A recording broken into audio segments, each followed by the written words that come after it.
Burası Meşe Duran. Evet. Orada bir işaret var. Evet. Manzara harika. Buraya kar yağıyor. Iş bakıyor her tarafa. Şu an kar yağıyor. Yerler biraz beyazlamış.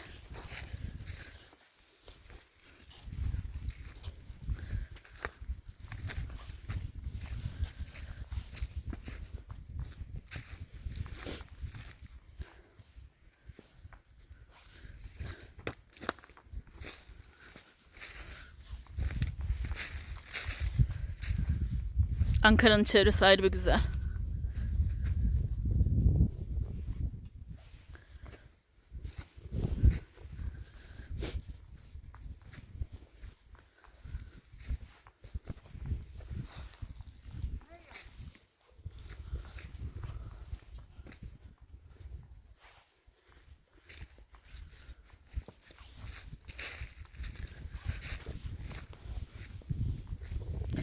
Karlar yavaş yavaş tutmaya başlamış.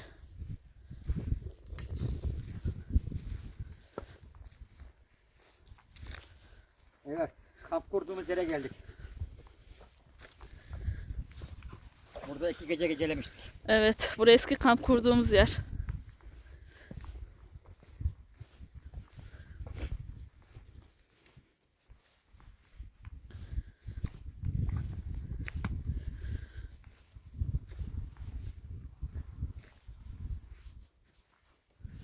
Evet, tam çadırımızı şuraya kurduk.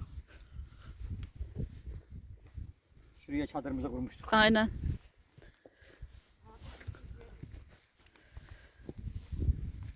Bizden sonra bayağı gelen olmuş buraya. Evet, evet.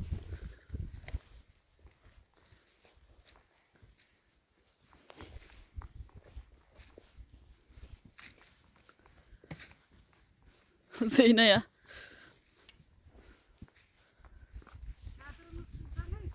Aynen.